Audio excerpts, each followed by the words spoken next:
This podcast is a member of the Voices of Wrestling Podcasting Network. Visit voicesofwrestling.com to hear the rest of our great podcasts, as well as show reviews, columns, opinions, and updates across the world of wrestling.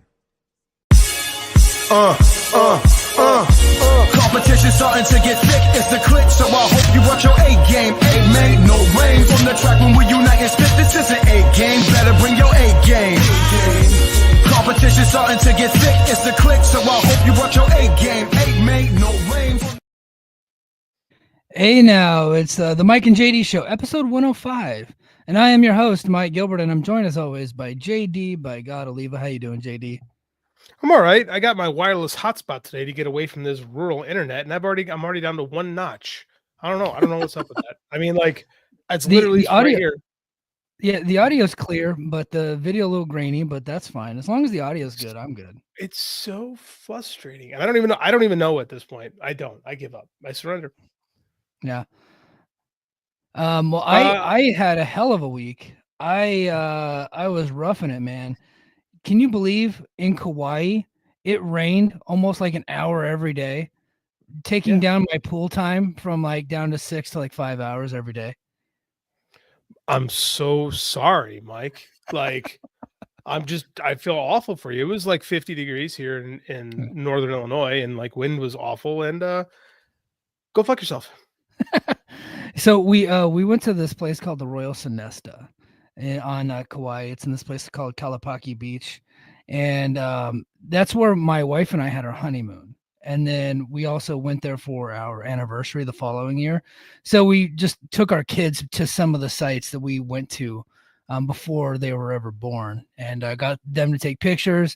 My wife actually took my daughter to a dress shop, like a local Kauai made dress shop, and then my daughter picked out the same dress that my wife bought 9 years ago from our honeymoon, and I picked that out as what she wanted. And so my wife got another one, like an updated one, and they got pictures together. So it was a really cool trip, man. We went and saw the Waimea Canyon, which is like the Grand Canyon of Hawaii. It's an amazing sight there, and then went to see the waterfalls, and then for the most part just hung out at the beach every day.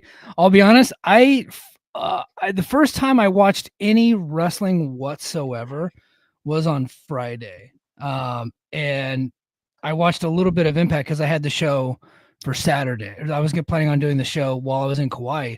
So I watched a little bit of Impact on Friday, and then the plan was to do like a podcast there, but I just couldn't get to it. I couldn't watch the show because I'm in a room with my wife and my 2 kids, baby going crazy.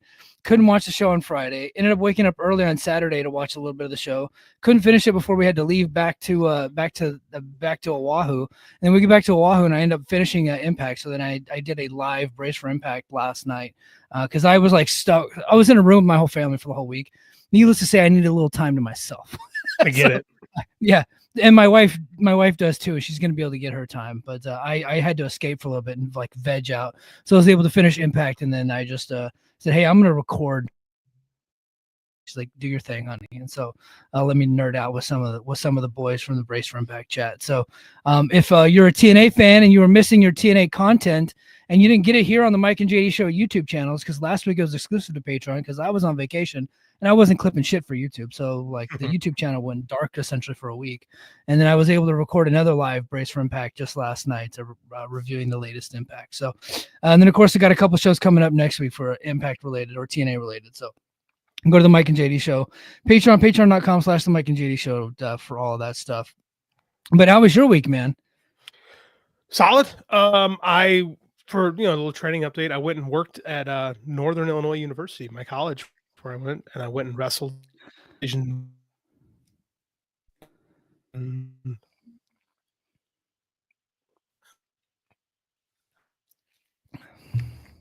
But when I'm very content. My comics course this dude, and we've been.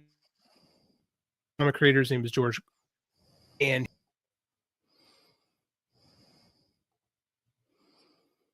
JD froze and went out, so he'll hop back in here in a second. He was telling a story. He went to Northern Illinois University. That's where he went to college at, and he actually trained a little bit. I think he's back. JD, are you back? I don't know how much. Yeah. 6.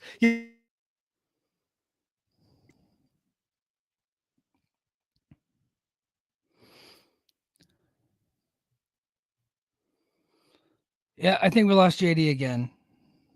Yeah, we lost JD again. I don't know what's going on, man. He lives out there in a rural part of Illinois, and so his internet's always cutting in and out. So if you got some topics, hit us with topics in the chat. Get the chat blowing up tonight. I greatly appreciate it. Later in the show, we're gonna welcome back the most hated man on wrestling Twitter. BJ Bethel will return to the podcast. We haven't had him on in a little bit.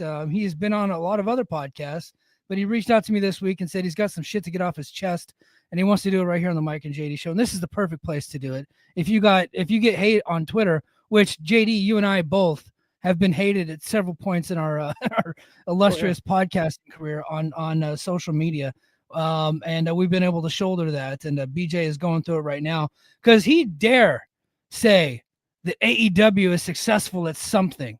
If you ever say that on social media, the dumbest people are going to come after you, and the dumbest people are coming after him. Too bad for them. He actually went to college and graduated and has like a degree and has been a successful journalist for over 20 years. So he's been able to clap back at them several times. Hi, I think I'm back. We'll see. BJ is very well spoken, and when he's angry, which oftentimes he is when he's on our show, so it should be interesting. Like as I was saying, I got to go to New Japan on Friday night. New Japan Windy City Riot, buddy mine from comic book writer named George O'Connor, and I go to all the New Japan shows in Chicago whenever he come down. He flies out and we hang out. So it was really cool. So my buddy and I got together and watched Windy City Riot, and it was a great show, man. Yeah, I loved it. Chicago is a New Japan town. Like they don't really do like great houses everywhere in the States, but when they go to Chicago, it was like over 4,000.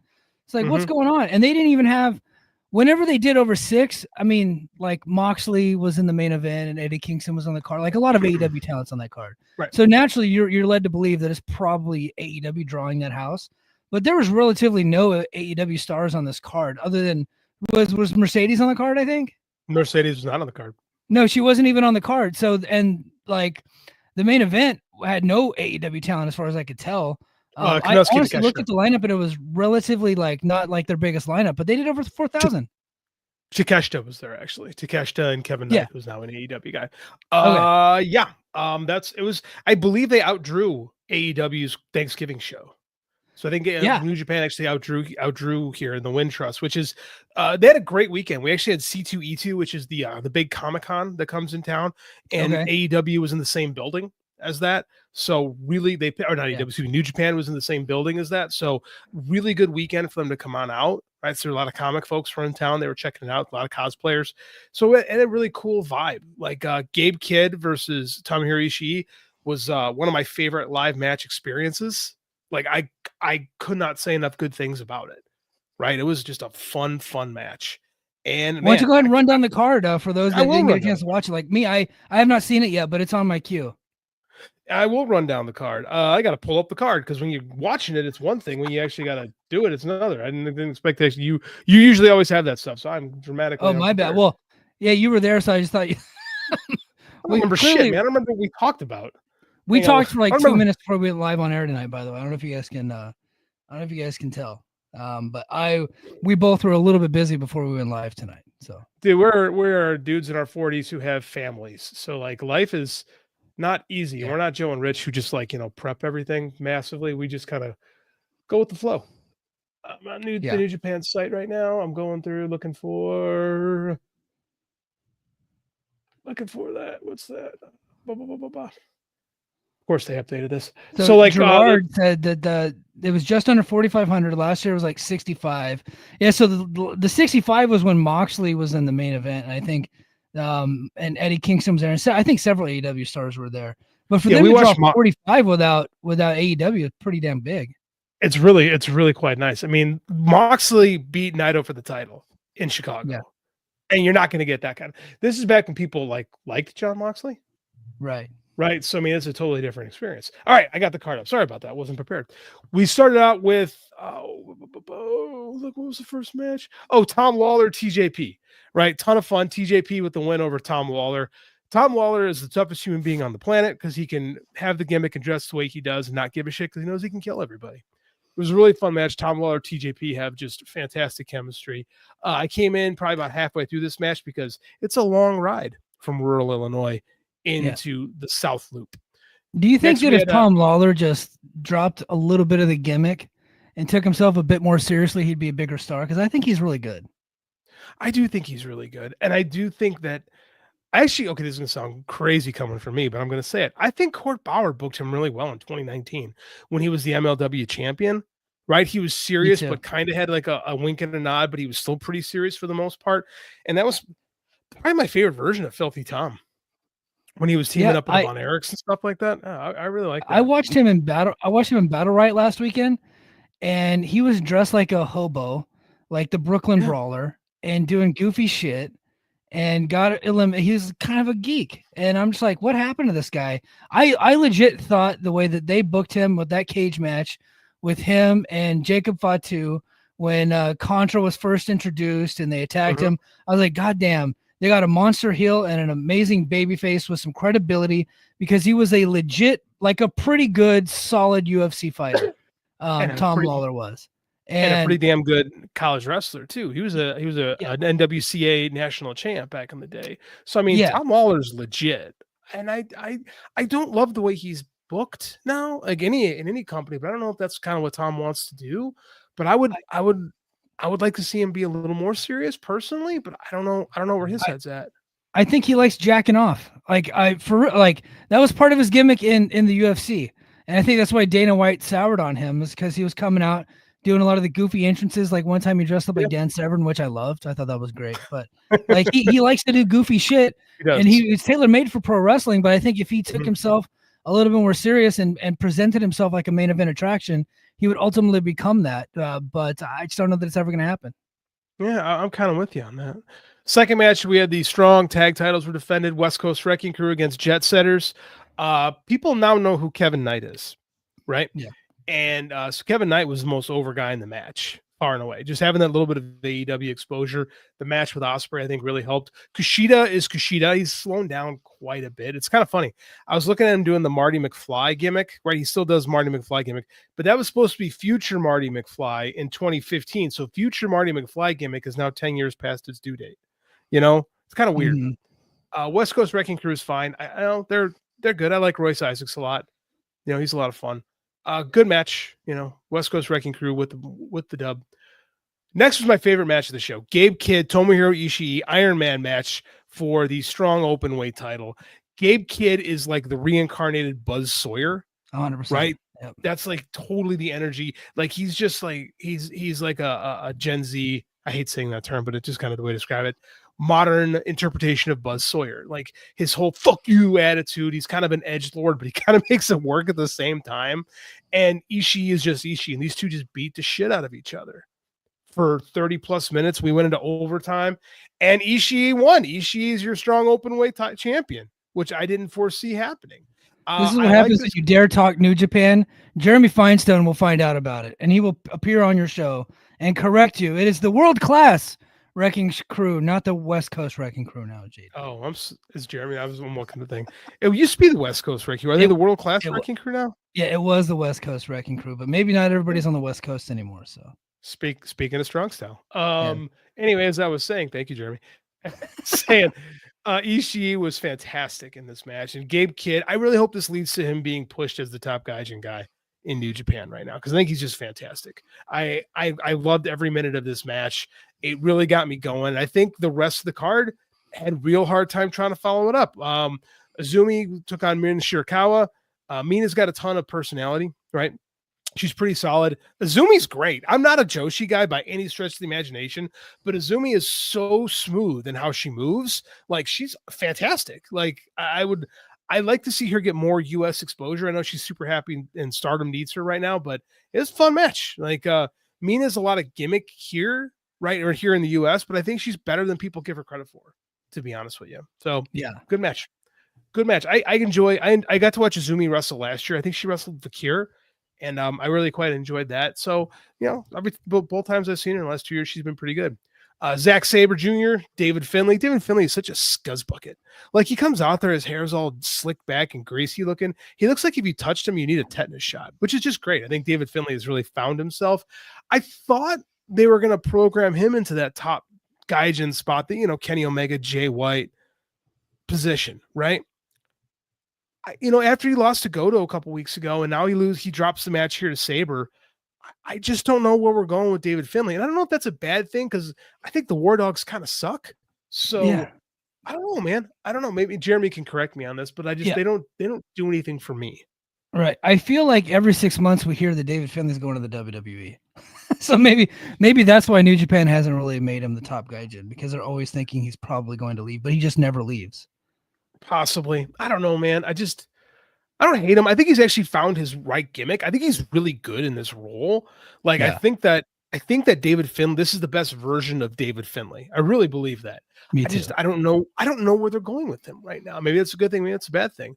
Rocky Romero and ELP took on Tetsuya Naito and Titan. And Naito did, it was T-shirt Naito performance, quite frankly. And it was a lot of comedy, right? A lot of comedy like that. It was a very T-shirt Naito. Naito is just kind of there, and he's very over for being Tetsuya Naito. Titan worked pretty hard. ELP and Rocky had a bunch of comedy. And it was for that match. That match actually followed up Gabe Kidd and Tomohiro Ishii. So it was a perfect little palate cleanser after a super violent, all over the place brawl. So it was a lot of fun. And it's just weird to see Naito in this position now, just being kind of there, like over for just being Tetsuya Naito. That brother's cooked. Yeah, he kind of is. He kind of is. And I don't enjoy watching him anymore. Mm-hmm. But then again, here we go with the title match, IWGP World Title, Hiroki Goto, Shooter Umino. I don't know. Umino's like, he should be better than he is. He's not bad by any stretch of the imagination, but I remember when they were pushing this guy as Jon Moxley's protege. That was back in 2019. That's 6 years ago. Right? And I just feel like we should be further. How long can somebody be a blue chip prospect? It's like, yeah, exactly. I feel the same way about Ace Austin and TNA. I've been hearing since 2018 that one day Ace Austin's going to break through. And I'm just like, it's been 7 years, and he's really good, but he still hasn't broken through as far as the charisma goes. He's very good in the ring, but he hasn't broken through as a star. Something's missing with Shota, I believe. Yeah, I agree. And it's just like, Rich and Joe had an interesting comment on him about, you look in the eyes and it looks like he's kind of playing wrestler. And I never quite got that vibe from it. But I do agree that there's something missing. When I almost wonder if there's like this entitled thing with him where because he's been like, he kind of grew up there. His dad is like the top official, or was, and he's kind of been in the system forever. And it almost feels like I should be the top guy, or I'm going to be the top guy. It's almost like that kid whose dad owns the company and like, he's going to be the president someday, but you don't feel like he really deserves it. Like, the kid's good at what he does, but he's not really all in, like you just feel like he's kind of behind something. Like that's kind of the vibe I get when it comes to Umino. Now let's flip that completely. And you had Hiroshi Tanahashi's final U.S. performance against Konosuke Takeshita, and they played it. I couldn't really tell the packet. They played a video package, but it was all in Japanese. So I'm like having to decipher it by just watching the videos. I guess they wrestled in 2014 in DDT when Takeshita was a kid, right?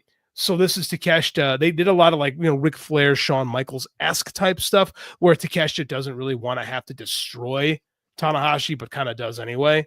Like, it was real emotional. It was a really good match. And then you have a guy like Takeshita who has everything. This man lacks nothing in his performance.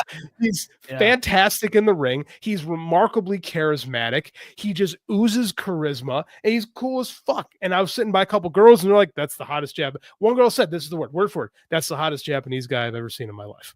Wait, hold on. I wish we could bring this person on the show. Has she ever seen Shohei Ohtani? Total dreamboat. Sorry, go ahead. People walked into the You're wrong right, show. by the way. That's a good looking dude. But this is what Yeah. this woman sitting directly behind me has said, that is the handsomest that's the best looking Japanese dude I've ever seen in my life. So I'm just reporting the news, man. I'm just a Right. broadcast journalist. But it was a great match, man. Tanahashi you talk about dudes that are cooked, Yeah. right? But he still has that charisma where he doesn't feel like he's like lazy. Like Naito feels lazy sometimes.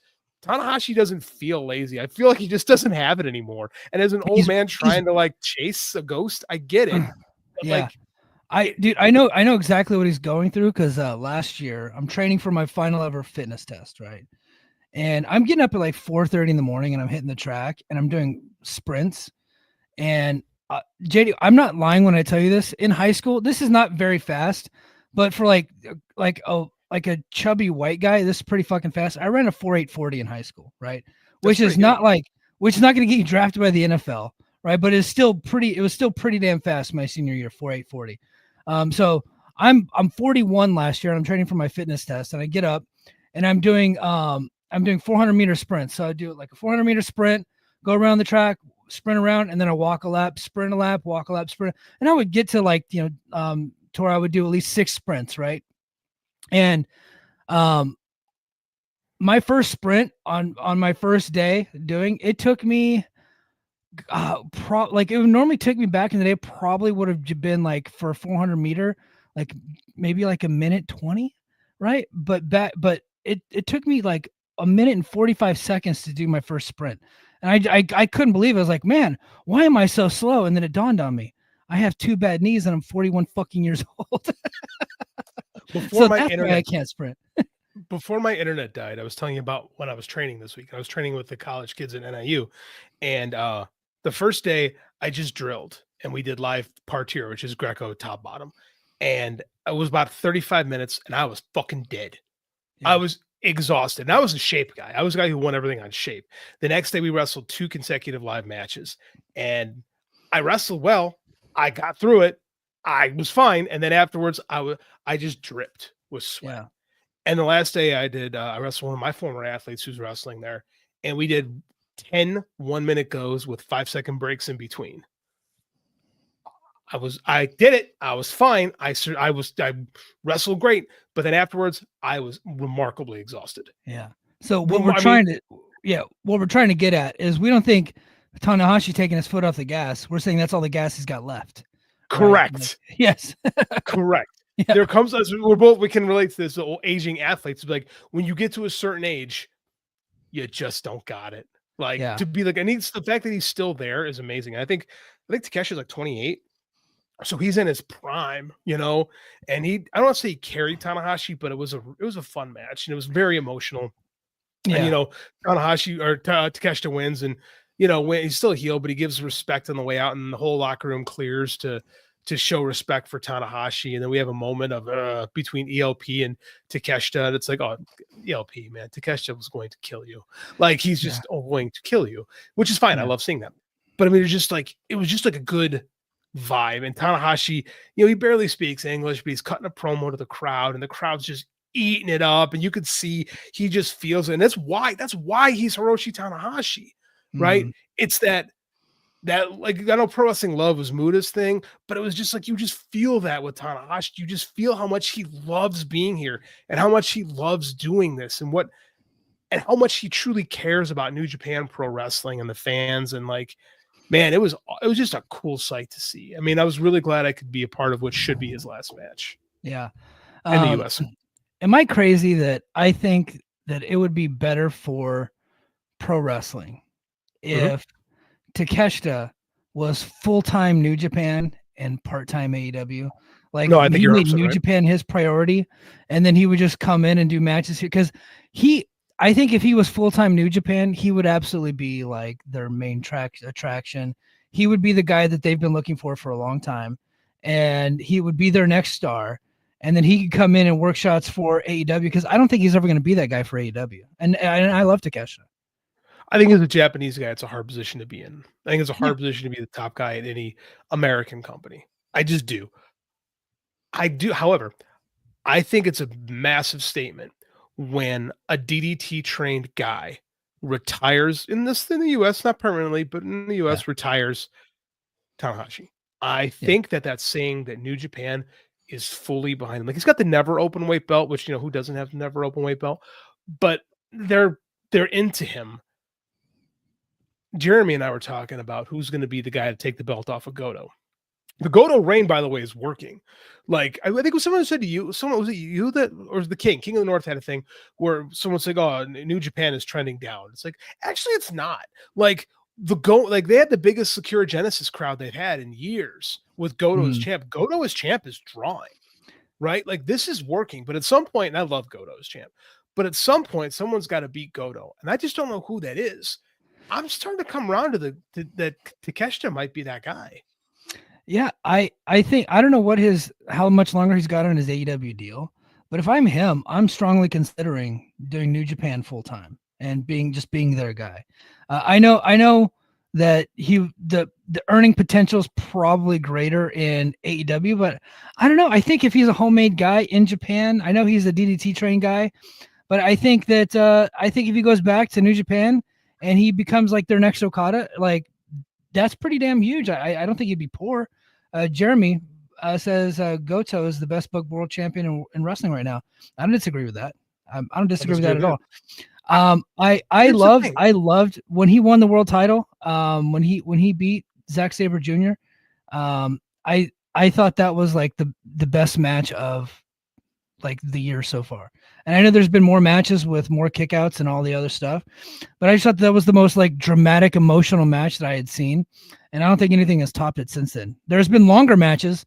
There's been more athletic matches, but I don't think anything has topped the drama that we had that night.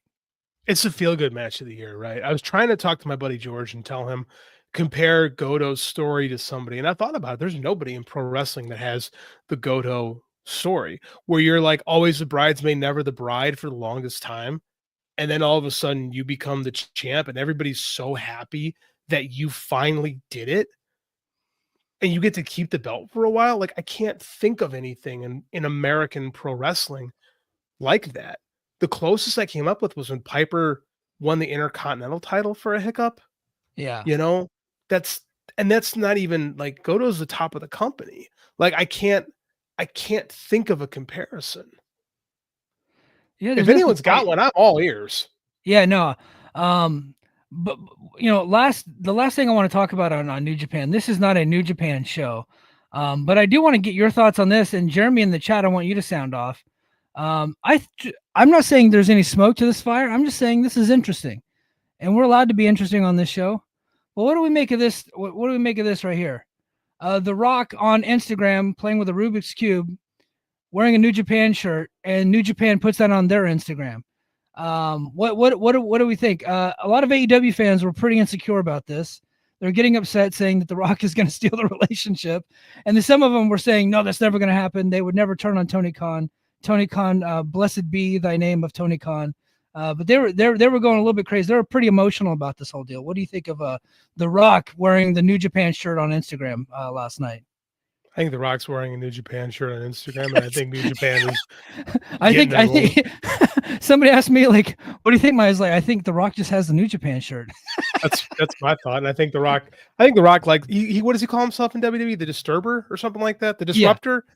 I think he just likes to do that. Like there's a lot of AEW and New Japan are sharing a lot of office talent now, like office work. Like Rocky Romero works for both companies. Rocky Romero, Todd Gordon, whatever you want to call him. Yeah. You just call Rocky the Mole? The Mole, yeah, the Mole. Oh shit, that's great. Yeah, a lot of New Japan fans get really insecure about that too. Like Rocky is the conduit getting all these New Japan guys to sign with the AEW. So like Todd Gordon did for WCW and ECW talent. American New Japan fans have the biggest like anxiety complexes in the world. Like they just fucking panic about everything. Like guys getting paid money makes them super nervous. Yeah. Like I love New Japan, but I mean, like you gotta get a fucking grip. Like, do I think WWE and New Japan are gonna have a talent thing? Probably not. I mean, no. WWE is working with Noah pretty extensively at the moment. But you know what would have been cool? What? Right before Jushin Thunder Liger retired, NXT brought him in for one match. I think he beat up. It was Tyler and Breeze. It wasn't MSG, but it was it was Tyler It was Breeze. Barclays. Tyler Breeze, Barclays, at Yeah. before SummerSlam 2015. Yeah, I thought that was cool. It would have been cool if like Cody and Tanahashi got to do a tag team match or something like that before Tanahashi retired. Now, obviously, Tanahashi already said he's not wrestling in the U.S. again, so that would have been cool just to have that moment for Tanahashi. But looks like we're never gonna get that. All right, hold on. Before I bring this guy on,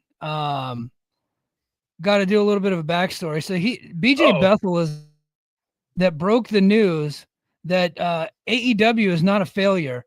And goddamn, did that piss a lot of people off. A lot of WWE fans, Fed heads, New York heads, Fedophiles, name whatever we want to call these people. Some of the worst people that you've ever. What's that? Go ahead. Pepsteins. I'm trying to make shit up as I go along. Yeah. Just really. some of the worst people on God's green earth came after this man, calling him all kinds of names. Constant communication. He's been bunkered down in somewhere in Ohio. Hold on. I'm going to tweet out is on now. Exclamation point. All right. Just had to tweet out that we're pulling him on. Friend of the show, BJ Bethel. How you doing, BJ?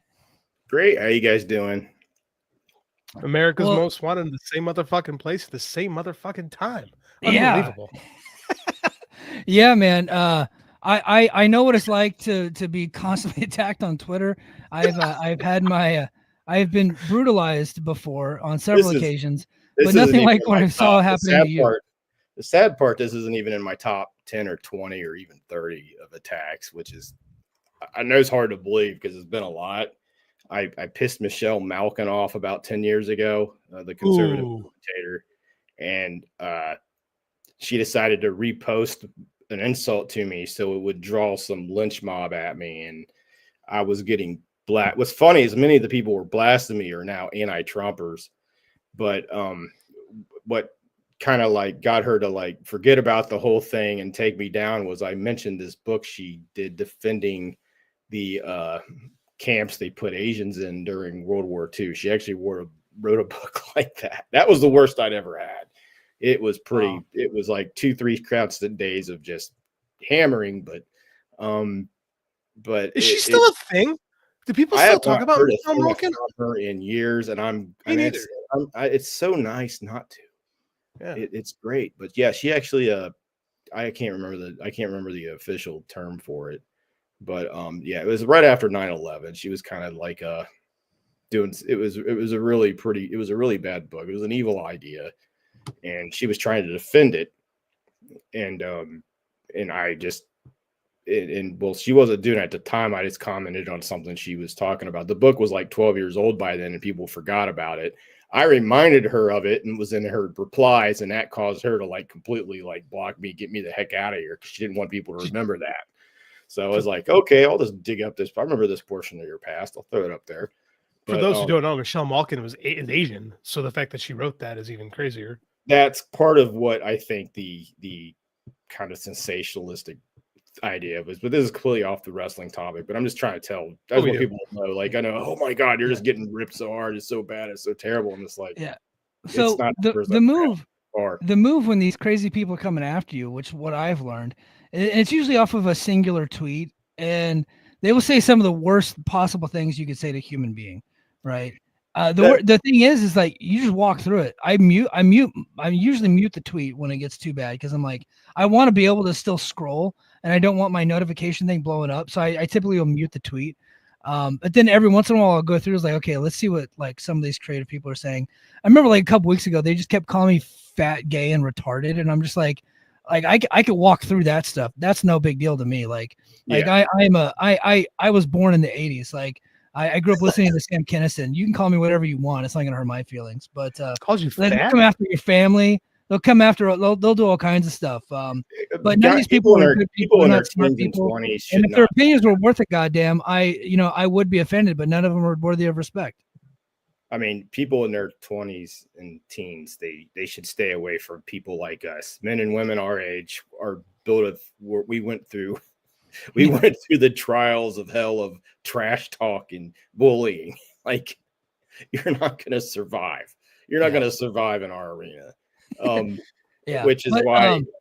Let's get to the main topic. I do have a couple of questions for you. Sure, go ahead. The AEW-MAX thing. Now that the smoke is cleared and the dust has settled a little bit, I read what Dave wrote in the Observer, and I also heard what Andrew Zarian's got a lot of connections in the TV world too.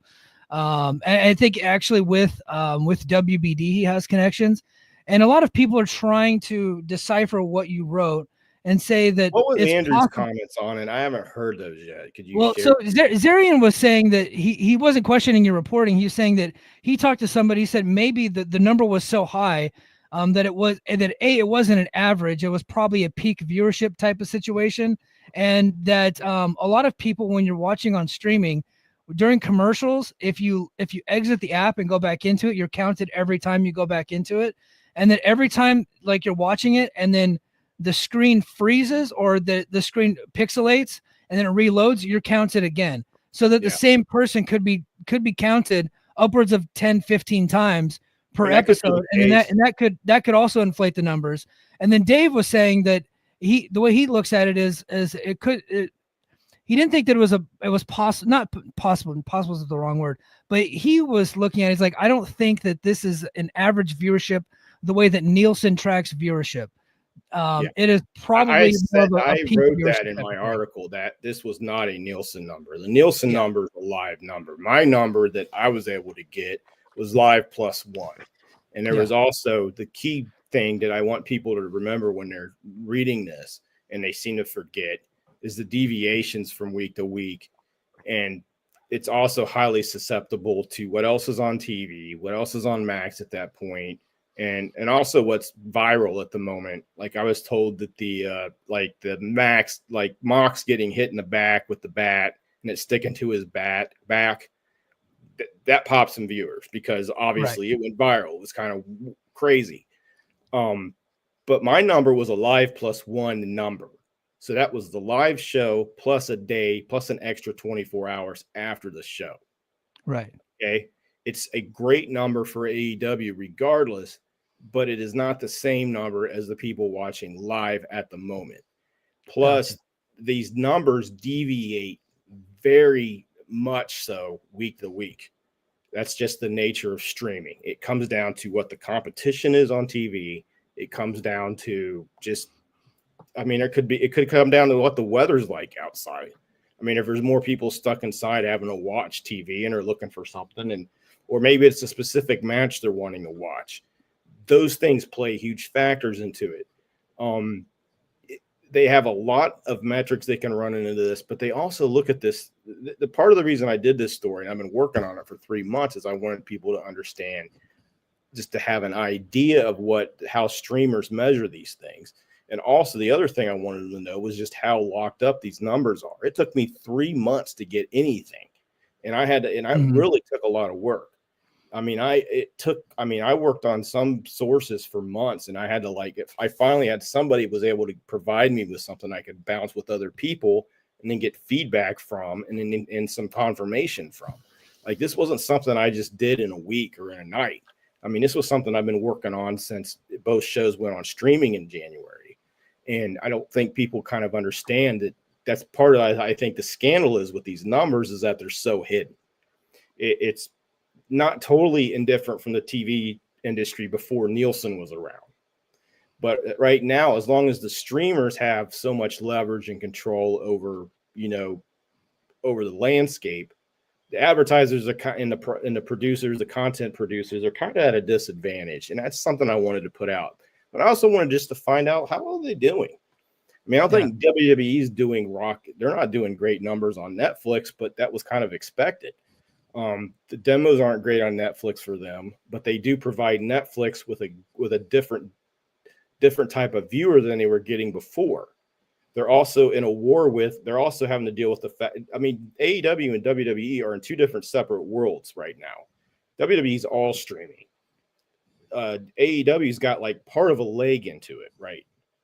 they still anchored into the old-fashioned TV a little bit, and that benefits them a little. WWE took a big risk. We're going to put Raw on Netflix, and they're subject to how the algorithm works. They're also subject to how the search function works. They're subject to how all that stuff flies up and down. I mean, you talk to comedians who have specials on Netflix, and it's like it all comes down to whether or not you make the front page or not. Yeah, in some cases, and I think that's the one thing that I could say that WWE has an advantage over AEW and Max. Every time I open Netflix on my profile, not my daughter's or my wife's, but when I open my profile, the first thing that pops up like on a Monday is WWE, right? And then it's usually like, hey, we recommend this to you. It's the first thing that pops up. I go into Max, I have to find Dynamite. Like I literally have to go down to the sports section. Sometimes like they don't even have it updated like right away. I have to actually search for Dynamite and pull it up, because if you go to the AEW feed, it takes like a day or two for them to update the latest Dynamite. But if you search for it, then it pops up. I've had to actually have a tutorial with people on how to actually find Dynamite, which is why I think, JD included, which is why I think some people are like, man, that's a crazy number, given that it's actually pretty difficult to watch on Max compared to other streaming services.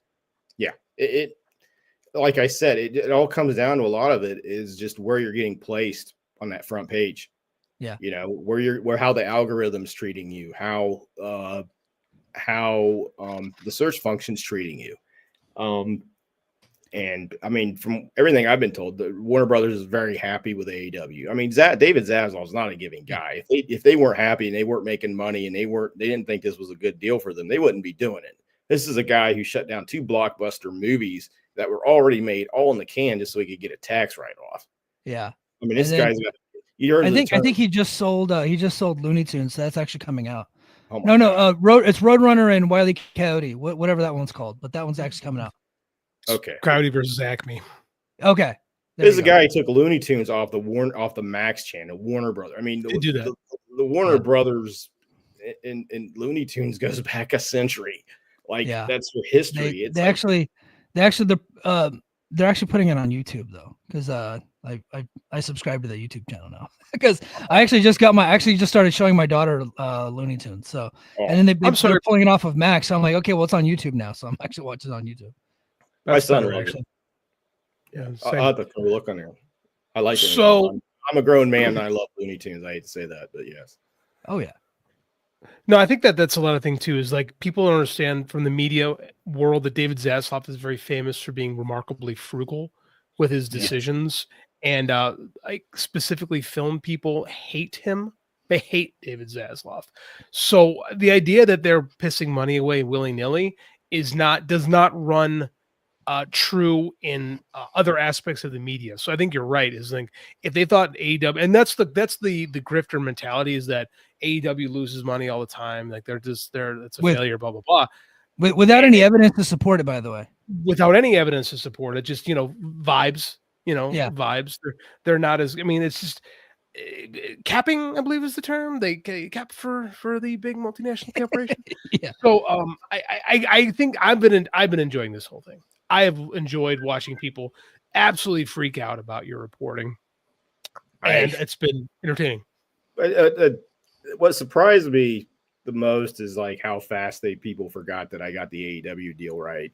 Like I had it first, I had it right, and it's like I had the numbers right, and that was the same numbers like that literally Variety, Hollywood Reporter and John Oren for Buck had. And I'm right, almost like on like it was damn close to like being the exact number. It was like give or minus like plus or minus 10%. It was like that close. I think a number I was given kind of wide estimates because a lot of the deal came down to what they were going to have in the final package. I think in the SE Scoop store I worked, it was 165 to 200 million. I think the number I was telling you guys, and you guys were nice enough to share this online. Like, well, he was telling us it was 175. I think it's actually probably more about 185 now. Yeah. But that's the deal.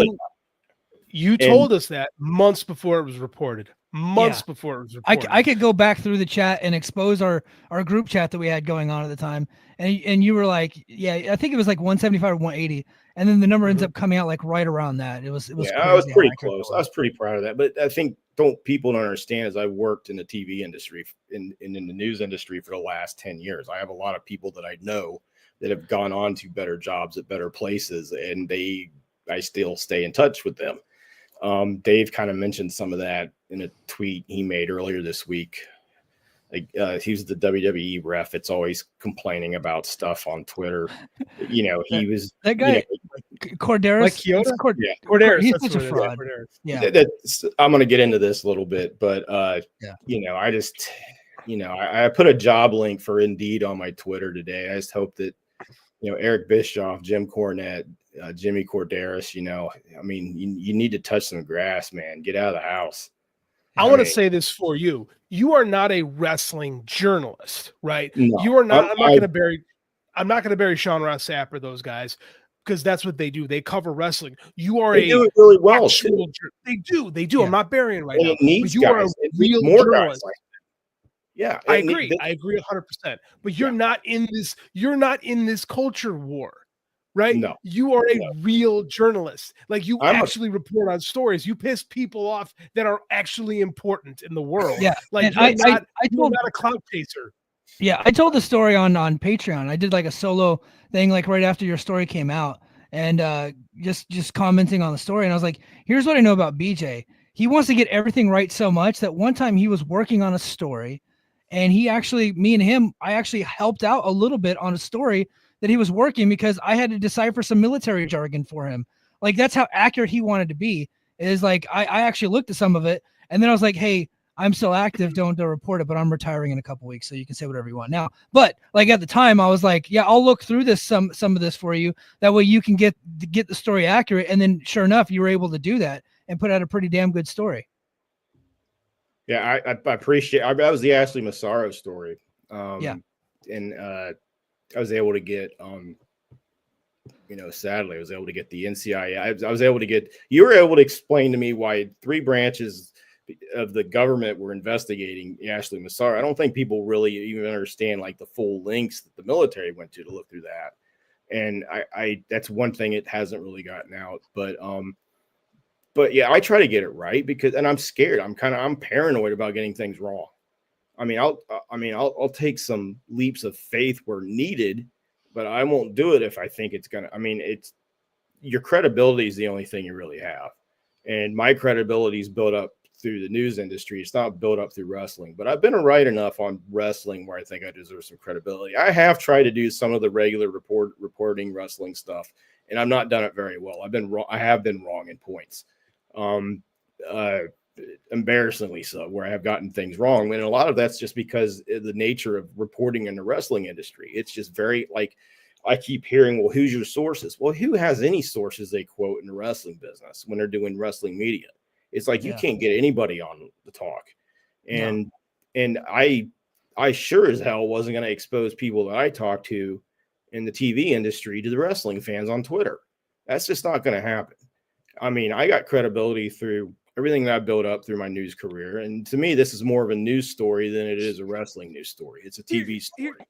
Yeah. Here's where I question people who question sources, right? Woodward and Bernstein, right, went through their whole thing on Watergate. Watergate was exposed because Mark Felt didn't want to be outed, right? So they had hold on. What's Mark Felt's real name? What's his real name? His fake name was Deep Throat. Deep Throat is what we're going to call him. That's what I was going to say. Yeah. Deep Throat. Okay.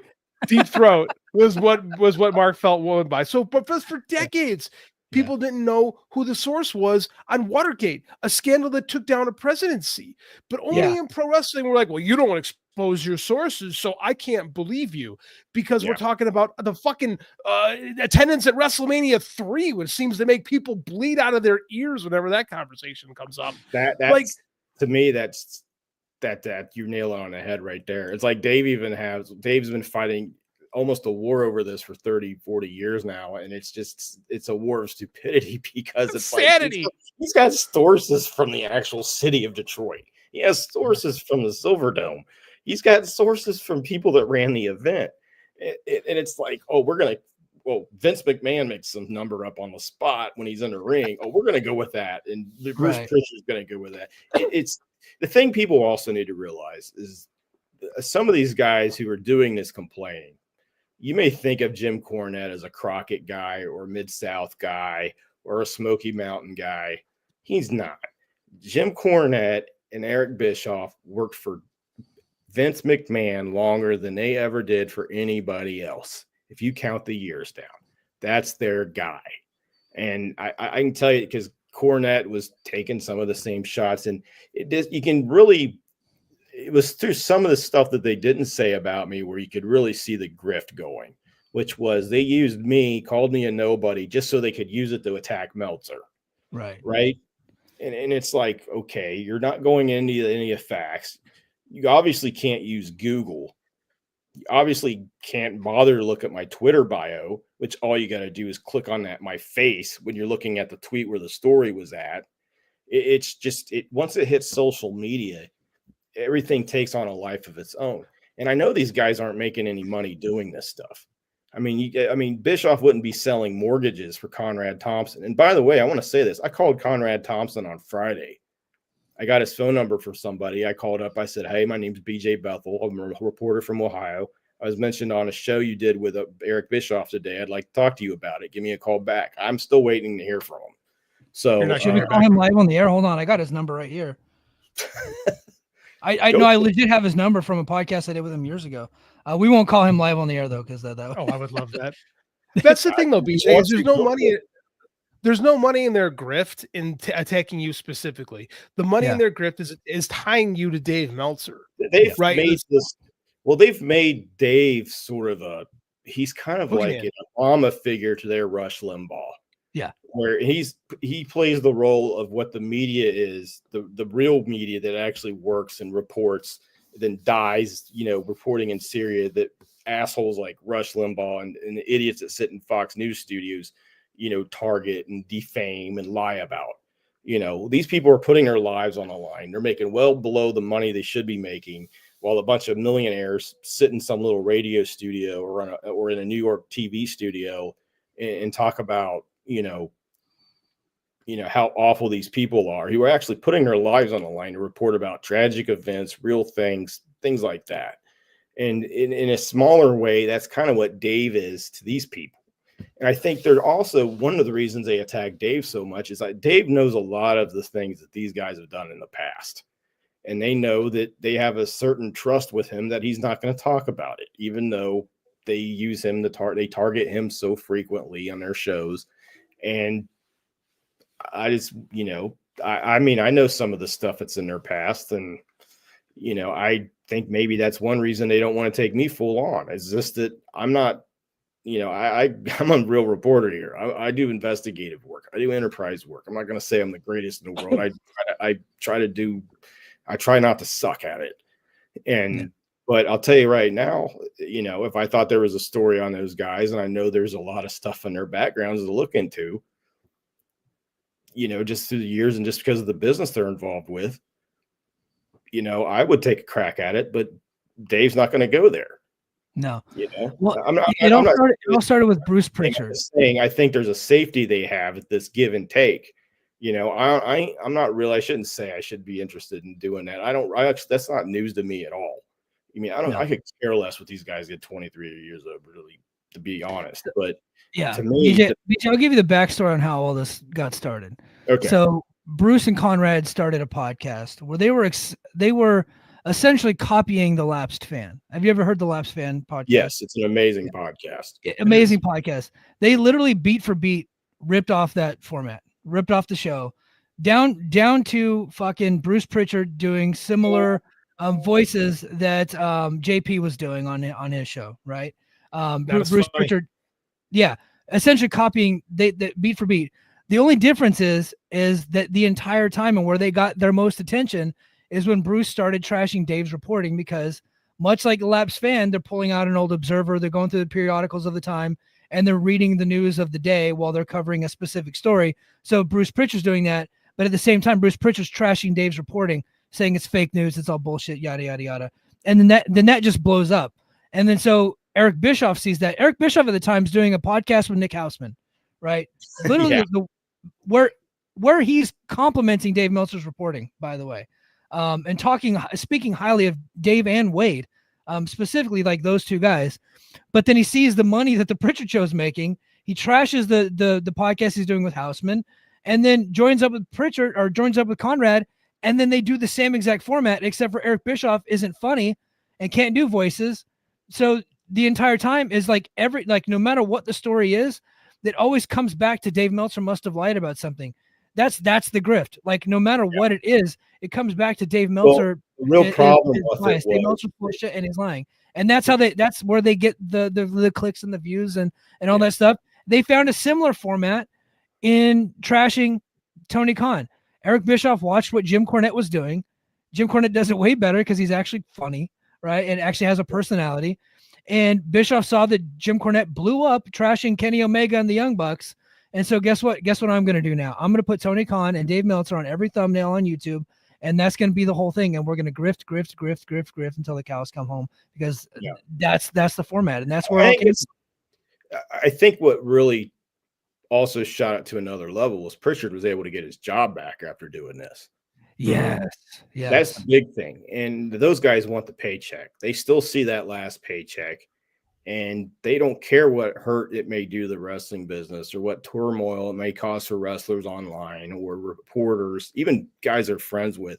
I mean, Cornette, I'll say this. I know he actually believes the stuff he's saying. I think he actually, he's the only one that, I mean, he called me a nobody like everybody else, but which fine, whatever. If you think I'm a nobody, that's fine. I met Jim years ago at a joint HWA-OVW show, and he was very gracious and nice and kind, and and I've been at a couple other shows where he was at, but he was still one of the greatest promos of all time. But I think Jim actually believes Jim believes what he's saying. Jim's giving you what he sees, and he's actually funny. It's like you can listen to a show even if you hate everything he says. Even about me, I know I can still listen to his show and pick up things. Okay, this is something that's good. This is something that's good. I'm not saying them bashing me was totally fair. See, obviously didn't look into anything that I've done in the past or just in the last 3 months as far as other stuff. But he's on the grift too. I mean, he basically did the same thing Bischoff did, which is tried to divert from me to Dave as quick as possible. But you and Dave have never worked together, right? You've never been a part of the Observer crew? The closest we ever came to doing anything was I wrote a column for them where I thought that, and this is kind of funny going back, because I asked Dave because at the time I was working some pretty heavy stuff, and I'm like, I want to write a little bit, but I'm sick of writing about real life. It's burning me out writing about some of the things, breaking news, deaths. I mean, at the time we had a major tornado outbreak. It ripped through half of Dayton. We had we had a mass shooting, other stuff like that. And I think I wrote one column for them, and I asked them about writing some more, but it didn't really fit with where their website was going at the time. And then I was able to hook up with SE Scoops. Mike there I've known for like 20 years. Just from when I did it the first time, and he brought me in, and I was just writing like columns and little features and stuff. And then the serious stuff kind of followed me with the Vince McMahon lawsuit and things like that. But like me and Dave never worked. I mean, I interviewed him plenty of times. I interviewed him a lot because at one point, one of my I think we were kind of trying our hand at throwing some pro wrestling into our sports coverage because pro wrestling did so well for us on digital, because I worked digital for Cox Media Group. And, when I did interviews with Dave, and I interviewed David for a few things, and like about the death of Bobby Bryant, about Bobby Heenan's death, I interviewed him. I interviewed Les Thatcher. I interviewed for him some other things. I also interviewed him for a story that was supposed to be in the New York Times about Linda McMahon being in the Small Business Administration, but it never ran because with Trump and his Twitter antics at the time just kept the news cycle going so fast. Like, I've interviewed Dave. I've never worked with him, I mean, and I at the one point I tried seeing about, doing something. I wrote one column for him. That was about it. Yeah. But yeah, we never worked together. I mean, me and him, I respect him a lot. I'll be honest. He's probably the first reporter I ever saw in action where I thought, wow, this guy really does what he's doing.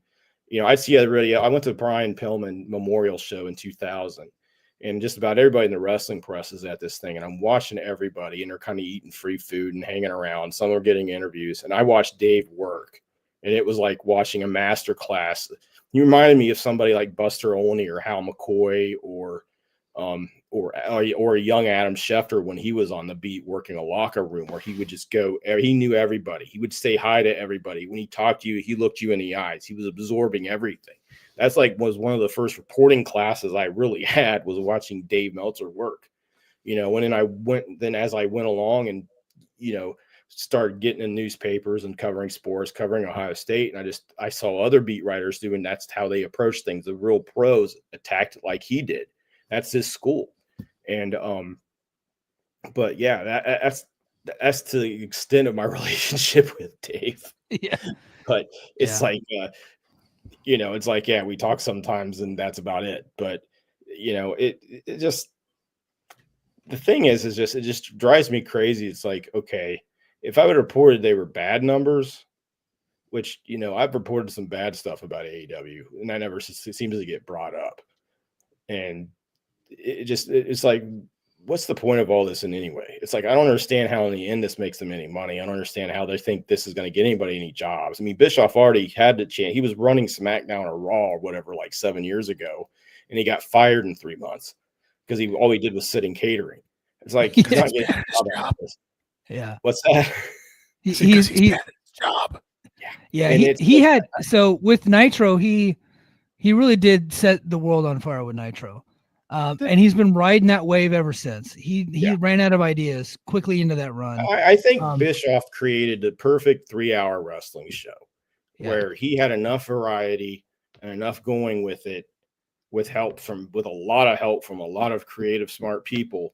But I think beyond that, he just hasn't proven that he can't do anything else. He's never been able to find that spark. And so growing up in Illinois, right, the Chicagoland suburbs, every time you went to like a festival, every time you went to like some kind of like a community carnival or something, they'd always have a band play. They could bring in bands that people are familiar with. It was Survivor. Always Survivor. Survivor was a big hit for Eye of the Tiger. Massive hit. Right. We have some young people watching, JD. We got to explain these things. I'm explaining Eye of the Tiger, the theme from Rocky 3 in 1982 was a #1 hit. Massive hit. Survivor had some other songs that were, you know, decent on the chart. You know, they got a new singer, but they never quite hit that level of Eye of the Tiger again. Yeah. So consequently, my whole youth, up to me being in my 30s, I don't know if they're still doing this or not because they're pretty old at this point, but you would go see Survivor at the carnival and they play Eye of the Tiger. You'd be like, oh yeah, I remember Eye of the Tiger, and you'd leave. That's Eric Bischoff. He's a one-hit wonder who's playing the carnival circuit, trying to make sure you remember, hey, remember this one great hit that I had? Here's my Eye of the Tiger. Yeah. So Bischoff and Cornette are very similar, and they're, even though they're vastly different on what their views of pro wrestling are. But I think both of them at levels of success. And then Gerard gets another Chicago. Oh yeah, Gerard said yes. I'll survive. That's exactly what I'm talking about. Yeah, yeah. Gerard's from Chicago. And I said this about Cornette because Cornette covered TNA. Cornette's trying to fucking step in Mike Gilbert territory. So I had to come at Cornette. No. So, but he's reviewing it, and I said this about Cornette, and I think the same is true about Bischoff. Like, me and Cornette, probably, like, our idea of what pro wrestling is, like our views on pro wrestling, are probably pretty similar. The problem with Cornette is he didn't have the leadership skills to be able to maintain that, to be able to maintain the book and be successful at it. It's not that he had all these bad ideas, is that he didn't adapt to the times, and he didn't have the leadership skills to get people to do what he wanted to do. When people mess up, he would slap them in the face, Santino, right? He would motherfuck people till the cows come home. Differently, but similar, is Eric Bischoff, to where he had these great ideas, right? He created Nitro, one of the greatest wrestling television shows of all time, up until it fell off the rails in 98, 99 time frame. Didn't have the leadership skills to keep that thing running, right? It was leadership skills, it was management skills that totally went piss poor, and that's what ultimately ended the run in WCW. He started off as an idea man, started off being able to talk people into doing things, talk Hulk Hogan into coming in, talk Savage into coming in, created the NWO, got to give him credit for all of that. And then boom, he wasn't able to maintain it because he ran out of ideas and didn't have leadership skills to get people to do what he wanted when he wanted them to do it. And that is the number one thing about a wrestling promotion. Now, Tony Khan, I was listening to a guy talk about Winston Churchill the other day. Now, Tony Khan and Winston Churchill have fucking nothing in common, right? But just bear with me. I want to hear where you're going. I'm going to lose half the audience. This. Winston Churchill's probably the greatest hero of World War II, right? Like it was him that got, it was him to get Russia and the US, like FDR and Stalin, like on his side. Like they even like shit all over him in that process, like making fun of him. Like they berated him, but he was able to get them on. And then ultimately that's what ended up winning World War II. Churchill didn't do everything right. He made a lot of mistakes in World War II. Oh yeah. But he got rid of the Nazis, right? So he got one thing at least right in that war. With Tony Khan, I can't believe I'm comparing Tony Khan to Churchill. I can't believe you're doing this. I know, yeah. But with Tony Khan, Tony Khan's made a lot of recently. Yeah. I'm gonna get so much hate for this. I'm gonna get some tweets for can't bringing this up. Continue. Yeah, but for Tony Khan, he's made a ton of mistakes. He signed a lot of people he shouldn't have signed. The TV show isn't always good. It went off the rails for like a year. They're starting to get back. They're starting to get back a little bit, and he didn't get everything right, but he did get one thing right, as he created a viable alternative to WWE, a viable alternative that we haven't had since WCW died, since Eric Bischoff killed WCW. A viable alternative that coming this Wednesday will be the longest running primetime wrestling show in the history of Turner Networks, right? It's going to beat Nitro coming this Wednesday. Yeah. He didn't get everything right, but he at least got that right. And now a lot of people have a lot of jobs because he was able to create a viable alternative to WWE. And I think we got to give him that much credit. And your story proves that he is a successful businessman and a successful wrestling booker. I mean, he made the who's who of Variety Hollywood for his TV deal. Don't you guys find it interesting that Bischoff and Cornette stay completely out of each other's business? I think Cornette's taken some shots here and there at Bischoff, but for the most part, they don't really say much about each other anymore. Well, so this is coming from no money. This is coming from this is coming from our boss, so we have to really put this comment over. Yeah, this is Joe Lance, our boss. We really got to put this one over, or else we're gonna get shit. I'm just kidding. He's like, but no. So so for a long time they were at each other's throats, and then I think they did like a dinner for three on the WWE Network back in the day, and like they came together on some things. Their hatred of Vince Russo, and then they went apart, and now they're kind of back on each other's side because they're part of the same grift. Mm-hmm. Anti-AEW, anti-Dave Meltzer, 24/7, all the time. Right? Well, there was money into those. Everything has to come back to shitting on Tony Khan and Dave Meltzer, because I can attest to this. Put Tony Khan on the thumbnail. If I put Tony Khan on this thumbnail, we probably have double the viewers right now just because his face is on it. And there's people just scouring YouTube hoping that we're shitting on the guy. Right? The guy is a lightning rod for criticism, and it does very well on YouTube. I have proven that time and time again. So I think they have a mutual hatred of Tony Khan and Vince Russo, which is why they were able to come together. So they don't really shit on each other anymore. But plus, there's no money in it. No one cares about Cornette versus Bischoff. They did in maybe 2000. They did in maybe 2005. But now, what's the last time any of them's done anything in the business other than complain? I mean, there's no money in them attacking each other. They can apparently they got. I mean, Bischoff has 20 or 30 people that pay subs for whatever it is I don't know. Maybe he's got better numbers than that. I mean, if the guy's got a second job, I don't think he's doing that great. But I will say this: Conrad Thompson's a hell of a businessman. Ad-free shows is really successful. I will say that. I think I've told this story on the air. I had a really good friend of mine try to get a job working their social media. And he found out how successful they were. Now they burned him bad. So he created a whole plan for how they're going to run their social media, a PowerPoint presentation. He presented it to Conrad Thompson's team. And then after that, they ghosted him. They never hired him. And then they used all of his ideas. That's what those people do. I told this story at the first Startcast. I DM'd Conrad Thompson because I was in my video production business. Because I didn't want to buy tickets. I'm like, hey man, how about I just come and videotape all of these events and like we could stream it? And he's like, how would you do that? And I just said, well, here's my idea. I didn't put it nearly what your guy put together. Just here's my idea. Next thing I know, it's on Fight TV. Yeah. So I mean, like, he's not a fool.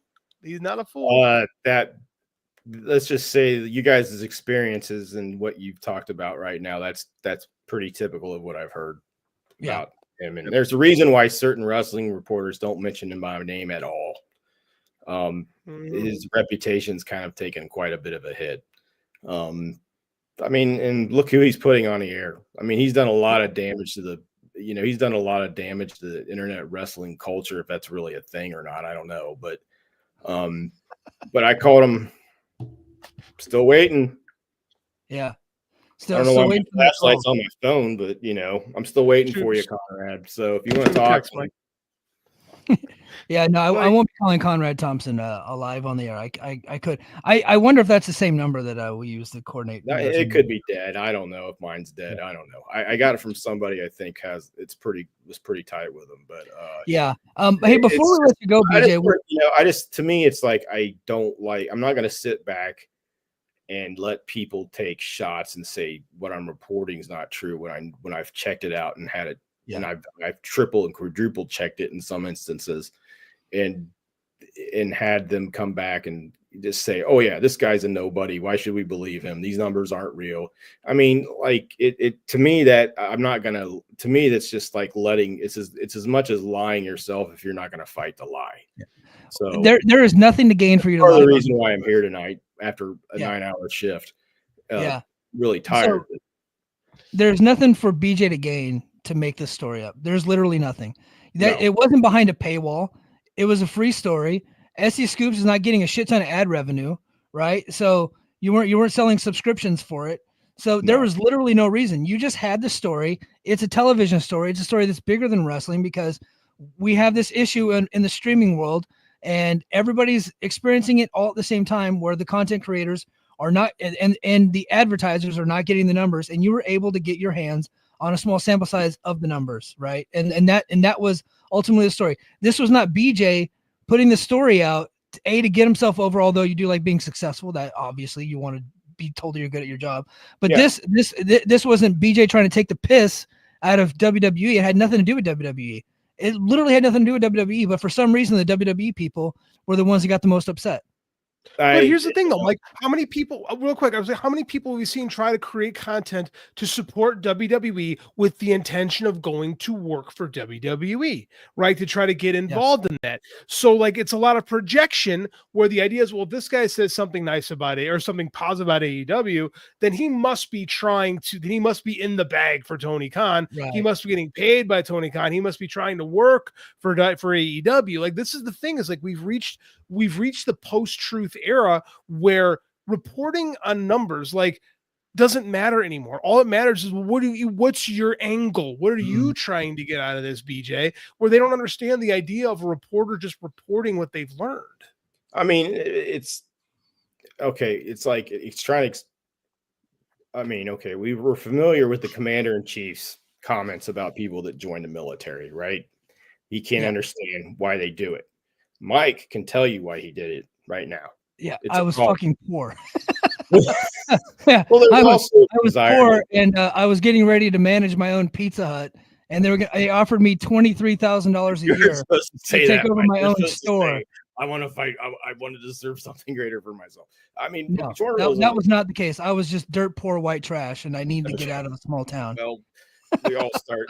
I mean, a lot of us have started that way, but my mom and dad, they were able to give me a little bit of a leg up because they got Appalachia, but there's something to be said for Appalachia. It's like I got 3 cousins that grew up down there, and they all have master's degrees and doctorates. But anyway, I don't think they understand it. For reporting, writing, they say, what do you get out of this? Well, it's because I enjoy doing it. I just love reporting. I love putting facts out. It's just it's natural to me. Even when I tell people I'm not going to do this anymore, blah, blah, blah, blah, blah. And then the first time I get a hit of the story, I'm writing about it. I don't even realize it, and I don't think other people get is that, I've tried to hope some people gets me some Substack subs out of this. I managed to get I think 14 because nice. Post them on my Twitter account, which is kind of a joke. They're not paid, they're just free subs. But I haven't even set up how to get a paid sub yet. Hey, BJ, send me the link to that. So whenever I put this episode out, that is front and center, so that way we can push that out. I need to figure out how to get paid subs on there. But like right now, I've been working on a story about the neo-Nazis protesting in Ohio. That's what I was doing in between all this stuff, trying to get this number. Like, Also, really? Very clearly trying to score points with Tony Khan with that story, BJ. Yeah, I mean, obviously he cares about neo-Nazis marching in Cincinnati and Columbus. I also been looking into issues with the police department near here, about an hour away, just out of state. And, one officer's been in federal court 4 times in the last 5 years. Like, I've been going through files on that. That's a story I've been working on for a long time, at a couple different places. There's other things I do. Most of the journalists I talk to at all times, 9 out of 10, if I'm talking to somebody who's a reporter, 9 out of 10 times they're not a wrestling journalist. They're somebody else. They're doing something else. Yeah. I BJ, what is you've been a reporter a long time. There's this new software out. I don't know if you're familiar with it. Have you had any experience using the new A1 software that's out there? A1. Linda was talking about A1 software. What do you think of that? That tasty software that's out there? I think that was amazing. Dude, this woman is controlling my future, like my career. This is where Secretary of Education. I think I think this is what we could take away from Linda McMahon. Her thinking AI stands for A1. Is that is if you want the Department of Education to stay around, and her goal is to get rid of it. I don't think she can do it. He doesn't seem to be up to the task. Doesn't seem to be somebody that can get things done. Doesn't seem to be that way. I remember her Senate confirmation hearing, and and somebody was asking her about, what about African American studies in school? Oh yeah, I think there should be African American studies in school. No, I'd be supportive and trying to support that and do that. And they're like, you realize if you do what you say and you do with your job, you're not going to be able to do that. It's a federal government thing. And she had like no idea what this person was talking about. So we need to kill this narrative that the McMahon family was really, really smart and not just really, really lucky. Because everything with the exception of the success of WWE has proven to me that is not accurate. Time and again. I don't think WWE even shows that they were a success. I think Vince was. I think the one successful thing, the smartest thing. I'll say this. I think Vince's biggest success, the one thing he did, it was an innovator, is he realized the importance of cable television. Yeah. And he also realized that, he knew how to make a larger than life product that appealed to a broader set of people. Of all those promoters, he knew how to promote nationally and they didn't, right? Yes. And he knew how to promote to a wider audience. Now he wasn't the first guy trying to expand. Georgia was expanding, Texas, like the Von Erichs were expanding for a lot of years successfully too. Yeah. Vern Gagne moved all the way over into San Francisco and took over San Francisco territory. So everybody was doing it all at the same time. And he just did it better than them because he had a strong platform in New York. He also did, and because New York Pro Wrestling, if he tried to do to AEW or TNA what he did to AWA in 1983, 84, he'd have been up before a court. He would have never gotten away with this stuff. He was able to be predatory as hell and get away with it. That was the biggest part of his success. He had some vision with it, but also if you go look, after that initial Hogan run, what happens? They go downhill. They're not doing Pontiac Silverdome anymore. They're doing, they're at the Trump place 2-3 years in a row. Then you have Sergeant Soldier, then they tried the new generation where a good chunk of that, they were running high schools. People don't realize that they were doing house shows for WWF in the mid 90s at high schools. He was taking out loans in 96, 97. His 2 biggest superstars he ever created were guys who failed under his gimmick, under his creative mind, which was Dwayne Johnson and Steve Austin. They completely were bust under his ideas. It wasn't until he kind of just gave up on them and they came back as somebody else and did their own thing that they actually succeeded. I think The Rock that the fact that Steve Austin doesn't get more credit for saving that company. I mean, he should be on the board of TKO along with The Rock. So they were doing so poorly that in 1997, Vince told his top star Bret Hart, "I can't afford you anymore. You need to go to WCW." Right? Yeah. Like that's like that legit happened. He was under a 20-year contract, and Vince, like, he was the only guy willing to tell guys like Jesse Ventura and Hulk Hogan and Dr. D, David Schultz, like, "Hey, you guys aren't under like a hard contract. Why don't you just no-show Vern and come to New York? And then what we're going to do is we're going to take the feud between Hogan and Schultz. We're going to take that feud right back into Minneapolis, and we're going to sell out with it." Right. So he was savvy. He was a scumbag, and New York wrestling just played better on television. It just did. It looked better. It was clear. Nationally. Slower. I mean, I honestly think that the thing is, I think people don't remember is that the most highest rated show in wrestling week to week nationally was for years Saturday night with Crockett and WCW. And then Watts was number one for a while too, right, JD? Mid-South, Mid-South Madness. Mid-South started 1984. That's and 1985, right before WrestleMania, number one show on television. Mid-South Wrestling. Let's not forget that. Yeah, I mean, I think that with Tony and AEW, I think one thing that really bugs Bischoff and a lot of probably some of the guys that ran out of business, like Cornette tried with Smoky Mountain, he had Rick Rubin backing him, is the fact that he's been able to do this successfully on a business side, like probably even more so creatively. And AEW's had a lot of creative highs, but they've also recently in the last few years, they've hit some really big lows. And, they've made some really bad signings. I don't think he's really figured out how to deal with people that aren't on board with what they're supposed to be doing. I think Mike and I had a lesson that way. But Mike and I did a big thing about a year or two ago about leadership ability in Tony Khan and where he really struggles. Mike can go off on tangents about leadership skills, Mike being a military leader, myself being a coach and teacher. And like, we can talk about those things, but Tony kind of struggled in the leadership department. But I mean, that's the thing that bugs me is that like Vince McMahon was allowed to make mistakes and to struggle mightily for long periods of time. But Tony Khan is not allowed to have those creative. I mean, if Tony made it, if Tony made even the slightest mistake early on, they wouldn't exist. I mean, people forget a year into this, COVID happened. They couldn't run anywhere. They had to rush tape 18 straight hours of wrestling just to have enough to give to TBS or TNT to run to put them on the air. I mean, they could have easily died then.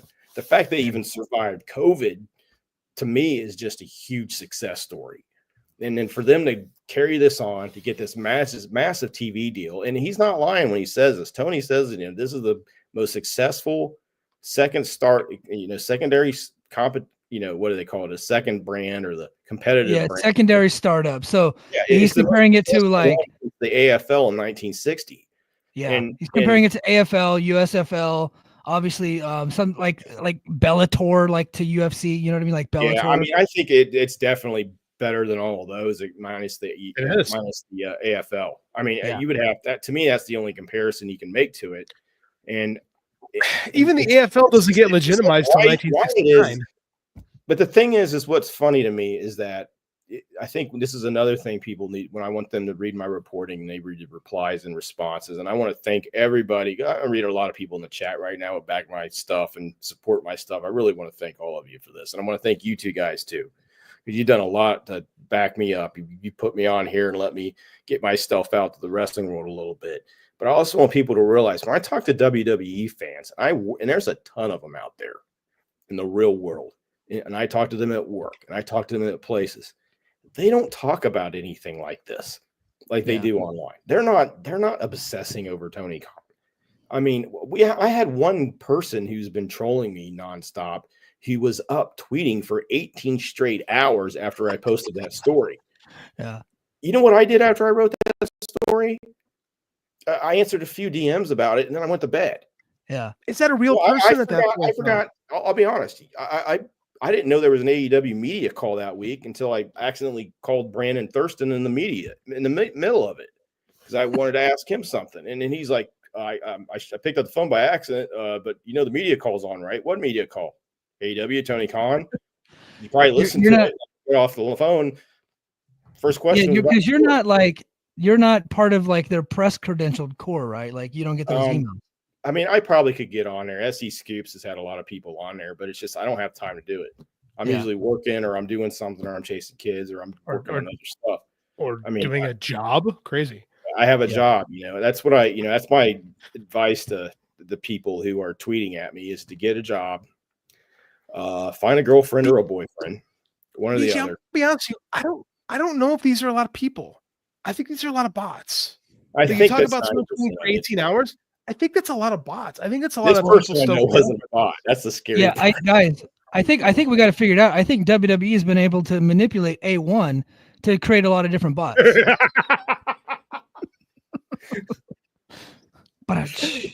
Oh, it's good. Way to bring it home, Mike. I can't wait till Vince's defense in the civil trial, and he just brings out a bottle of A1. It says, I have it in the headline, so we got to hit the topic. What's the latest on the McMahon family scandals? So there's multiple. There's the Ring Boy scandal that's going on. I know Dave had a little bit of news about that, and then of course the other. I'm sorry. Janelle Grant scandal that's happening with Vince McMahon. I know right now they're working the beat. What's up? Last thing that happened with Janelle Grant is John Laurinaitis, WWE, and Vince McMahon have asked to put off Discovery. Discovery is supposed to be coming at some point. I actually need to look into this because I haven't had time over the last week. But they asked the court if they can hold off Discovery in the case because they're planning to make a motion to go to arbitration, which means that they want the court to say this isn't our venue to hold this complaint from Grant. It's actually in a WWE kind of ran NDA arbitration, which I think is not going to go anywhere because federal law usually federal judges go along with the current federal legislation. And there's two major pieces that's it's come on board the last couple of years that have taken arbitration and NDAs out as far as sexual harassment, sex assault, things like that. The court has to still rule on whether they're going to whether they're going to allow the amended complaint from Janelle. I think they will. I think there's enough new stuff in it that they will. I don't see any reason why they wouldn't. But that depends on the judge, depends on what they decide. I don't think it's going to make much of a difference. There wasn't really a big new complaint involved in it. It wasn't like a joining of other people to the suit, but it did have a lot more information, things like that. And I don't think it's really going to change one way or the other, whether they admit it or not, but I don't see any reason why they wouldn't, but it's their court. You don't know. The other thing was that in the Ring Boy suit, the McMahons are trying to challenge the venue, which is Maryland, saying, we didn't live here at the time. We didn't do anything here at the time. We shouldn't be doing this here. They did this through a federal filing, not a state filing. Yeah. They're trying to get the case moved to federal court. Right now, the complaint was made in Maryland court where they took the statute of limitations away on sex assault cases and sex harassment cases. So you can sue for negligence. You can't sue people for negligence and sex harassment, sex assault cases in Maryland. And there's no statute of limitations. Before there was, and they just had a Supreme Court ruling on that law that was passed a couple of years ago. And they said, yeah, this can go forward. So that's where that case is at right now. Vince and Linda are claiming, well, we don't even live in Maryland. It shouldn't be in here. Well, the problem with that is that Mel Phillips had a black book according to the complaint the Ring Boys filed, he had a black book full of names and full of cities. And with those cities were lists, and on those lists were boys, and one of them was Baltimore. So that meant crime took place there. We'll see how the court rules on that. We'll see if it moves to federal court. I don't know how that's going to affect it. I don't know what federal law is right now on negligence as far as sex harassment and sex assault, but we'll see with that. Right now we're kind of in a slow period with it. And I think another big news is that, Janelle, they have talked to Janelle, her attorneys have talked to Janelle about, the possibility of a settlement. I think we're going to see that. Yeah. I haven't been able to get any word on whether or not. I don't have anything confirmed yet or not on whether that there's still a criminal investigation in the Vince. My guess is what's happening right now in SDNY, the Southern District of New York, is I think there's a lot of things going on between them, the White House, and the Justice Department, and it involves a lot of things, including Vince and not including Vince, maybe. I think Vince is probably a small part of that. So to me, Dave flatly said there is no investigation going on. And he actually quote tweeted me and said that just to get that out there. So I just didn't want to say like that's just from Dave Meltzer. I will say this. I have talked to one person who is familiar with the case. He told me he doesn't know for sure. He says, but he finds it very highly unlikely that they settled with the SEC in December or January and did not also get a settlement in the federal criminal investigation, which makes a lot of sense. But that doesn't mean they did. I haven't been able to get anybody. I'm not going to say anything for sure until I hear from somebody connected with SDNY, with the prosecutor's office or the FBI, saying they're no longer pursuing this. Because every time I've called them, I just get a no comment. I mean, they're not. And I've called them several times. Yeah, what Dave told me was that they wouldn't comment on that. If they were, they weren't. Like that is like their MO. Well, but I didn't tell him this. I'm not just trying to get something official on the board on that. I'm also talking to other people behind the scenes on that. Gotcha. So we'll see. Because if to me, part of the, this goes into a larger story beyond Vince, is that what you're seeing with Eric Adams and now it's Sam Brinkman-Fried looks like he's going to get a pardon out of nowhere after his family donates some cash, is that you're seeing the further decriminalization of everything involving people that have a lot of political contacts and a lot of money. Yeah. So this goes beyond Vince. And to me, it's like, I'm not going to look at this as just the Vince thing. I'm looking at this as the overall thing. And yeah, I mean, I imagine there's probably some fighting going on between the DOJ in Washington, the SDNY. I mean, everybody saw what happened when the Eric Adams order came down to quit prosecuting him. And you ended up having a line of many of them were Trump appointed prosecutors say, screw this, I'm quitting. Yeah. Like one of them was near retirement, finally just stood up, said, fine, I'll do it, just so he could spare everybody else. Because he was worried about them losing all their prosecutors. But and this is scary stuff, because you're talking about the most effective law enforcement area in the country is that Southern District of New York, as far as the FBI and the prosecutors go. And we're getting into total non-wrestling stuff, and I'm sure I'm boring the audience to death as long as you guys. hey, we're at our peak viewership, so let's keep it going. Until I hear something from somebody connected with them directly that tells me, hey, it ain't happening. Hey, they've kicked it to the side. They've done this. I want to know what happened to the case. Until then, I'm not going to give it a definitive. I will say this. I think the odds are you're not going to see a criminal investigation of Vince anymore. I think the election took care of that. Yeah. Yeah. No, I completely agree. So before we get off the air, I put FTR on the thumbnail because I wanted to talk about FTR. Okay. And we have not talked about them. So I got to at least cover FTR so I don't look like a total idiot. So I just got to say, so that looked like a great angle. I only saw earlier today, I watched Collision for the first time in a long time because I heard about the angle. And I didn't get watch Dynamite because I was on vacation. I was in a hotel, but I was working out today and I was watching Collision, and FTR brought me all the way back into loving FTR. And I think they're one of the greatest tag teams that ever lived. And that's not like hyperbole. It's not recency bias. It's none of that. I legitimately think they're right up there with the four horse, Arn and Tully, Rock and Roll, Midnights. Like you name it, Heart Foundation, whatever tag team you want to throw out there, I think they're right there with them. And last night I thought that angle was so great. Daddy Magic is underrated guy who gets his ass kicked. Like he bled like a stuck pig, and I thought they were just vicious in that beatdown. Beautiful angle on Collision last night. Everybody should go see it. I will say I thought Menard was amazing. Yeah. And how he was, I mean, JD would recognize a lot of this, but the way he was setting things up, the way he was fighting back, the way he was feeding Dax, he was a master in there.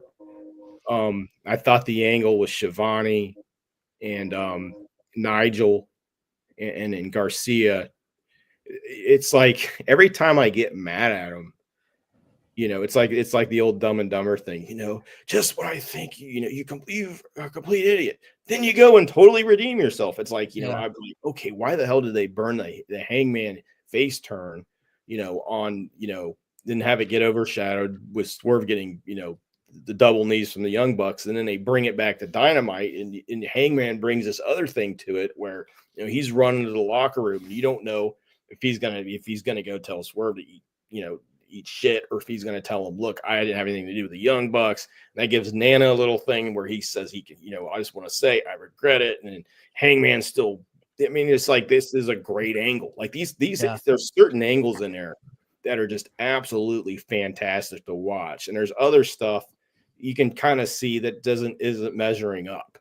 Right now, FTR is measuring up. Hangman and Swerve are definitely measuring up. I think that's the best feud in the last couple years.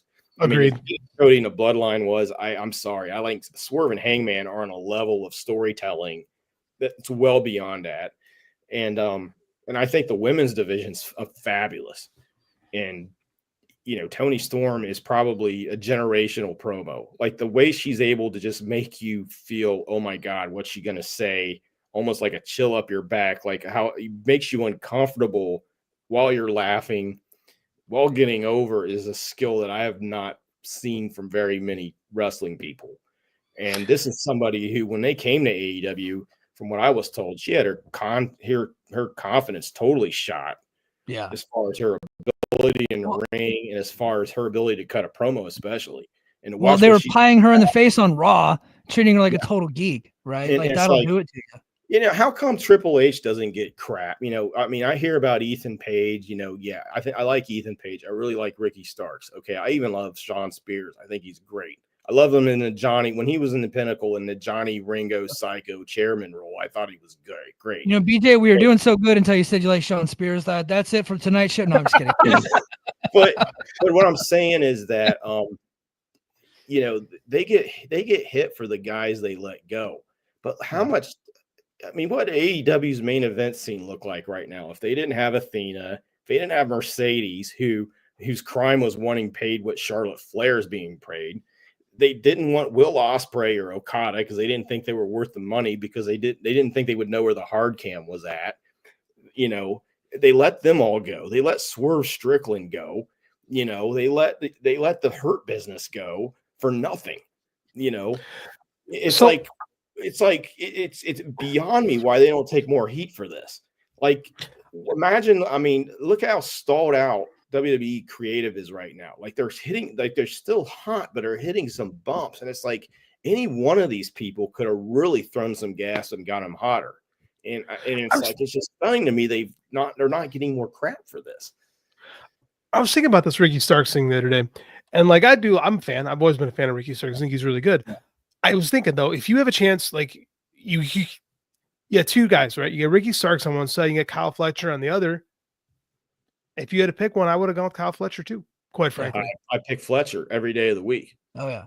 I'm sorry. I know this is going to get people to think I'm nuts, but I take Brody King over Aleister Black every day of the week. And I think I probably take Julia Hart. Agreed.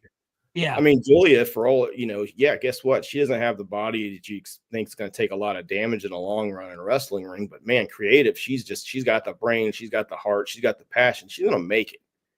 She's going to do something because she's just got the drive. Comes to something when AEW first started and people were making comments about the roster with Marco Stunt and Sammy Guevara wasn't that big and Darby's not that big. And I said the difference between WWE and AEW in a lot of respects is WWE wrestlers look like pro wrestlers. AEW guys, Ring of Honor guys, New Japan guys are pro wrestlers. And you see that in how they approach the business, their passion, how they cut promos. And the guys in WWE that carry the place are the guys who are the most like the AEW guys. I mean, the guy running the joint, who's their biggest draw in 30 years, is an AEW guy. Mm-hmm. Yeah. Yep. Yeah. For Cody real. probably didn't get enough crap for letting Cody go. That was a big like Tony not being able to keep Cody, and that whole situation with CM Punk is something he's probably never going to live down, right? But I understand why Cody left. I know some details on that. I'm not going to talk to anybody about it. And from what I understand, they're all on great terms. Yeah, I don't think you've seen the last of Cody in AEW. I mean, the way he talks about that place, he talks with a lot of fire. He talks like somebody he doesn't sound like he's a guy who's done with that place. For Cody to go back to AEW, they would really have to reset the market for what talent's being paid, because he is emphatically the top star in the WWE. The thing I think that if you're an AEW fan that you have going for you, and if you're a WWE fan, you should watch, is that WWE has a way of alienating their top baby faces pretty fast. The only one they've never really done that with has been Cena. But you look at Hogan, gone a couple years, WCW. You look at when guys have had a market and a chance to jump, and they've been ready to make the switch, they haven't been great at keeping them around or keeping them happy. I mean, look at Bret Hart. I mean, all of a sudden, we signed him to a lifetime contract, and you want to dump him. You want to dump his contract while he's holding the belt. You look at their top guy. I mean, Steve Austin just quit on him because of the crap he was dealing with. Dwayne Johnson got sick of dealing with Triple H, so he went to Hollywood out of nowhere. I mean, this is not. That's true. If Cody were just to, next year, if something changed around and they decided Jacob Fatu or Braun Breaker was the guy, and Cody didn't like how they were handling it, I don't see why would he hesitate at all? Yeah. And that's what's great about having an AEW, is a place where people can go, okay, fine. You need that. It's good. And Mike and I are big proponents of guys going back and forth between the companies. One of the most brilliant things, Cornette, sorry to interrupt. One of the most brilliant things Cornette ever said was, "We can't miss you if you never go away." Yeah. Ricky Starks and Ethan Page going to NXT was obviously big time the best move for them. Especially same with Pentagon, same with Phoenix. As much as I love those guys in AEW, and I wish they really got the singles runs they deserved, and they didn't. They're going to benefit by going over there. They're going to make a ton of money. They're going to get more. Look at their side of the coin. Ricochet. Ricochet is the most viable he's ever been right now. Oh yeah, that's another guy. It's like, how did they miss on this guy? Like, how did they miss on this dude? Like, he's a bloodthirsty, crazy, geeked out. Like, I haven't seen a character quite like him in a long time. It's working. Man, I didn't think Ricochet had it in him. And honestly, I was not a fan of his early AEW work, and he has really impressed me as of late. But guys, we are coming up on an hour and 41 minutes. Mike and JD show. Yeah. We're going to have to send this one home. I want to thank everybody in the chat. Be on the lookout for BJ Bethel's Substack. Please subscribe there. He's going to have some more content dropping soon. Guaranteed. Some juicy stuff coming out there. Head to our Patreon. Go to patreon.com/the Mike and JD show. I will probably be back with like a midweek podcast, especially if some news drops. And then, of course, I'll be back on Thursday night. TNA has Impact followed by Unbreakable on that night. And Unbreakable is one of their bigger shows of the year because it's WrestleMania weekend show. I think they're doing like over 3,000 in Vegas at the Cox Pavilion. So, that's awesome. And all the floor seats are already sold out for that. So that should be a big show. So I'll be back on Thursday night, maybe like Friday timeframe, with like a double Brace for Impact coming up this week. And then, of course, we'll be right here, back here on the Mike and JD show next Sunday night. BJ Bethel, where can people find you on Twitter? BJ Bethel at BJ Bethel tweets, or just go to your favorite WWE Trolls replies. Yeah. If you got a WWE bot you like more than the others, just go to the replies. I'm in there somewhere. I think next week's WrestleMania, I don't think JD and I are going to be able to consume both nights of WrestleMania, but I know I personally will have consumed enough to be able to speak semi-intelligently on it. If it goes long, we might just go live at a normal time anyway. So, but I do want to see Cody versus John Cena. I'm really interested in that match, so I want to see how that plays out. So, all right, guys, that's going to do it for us this week on the Mike and JD show. And until next time, mahalo. Competition starting to get thick, it's the click, so I hope you watch your A game. Amen, no rain from the track when we unite and spit. This isn't A game, better bring your A game. Competition starting to get thick, it's the click, so I hope you watch your A game. Amen, no rain from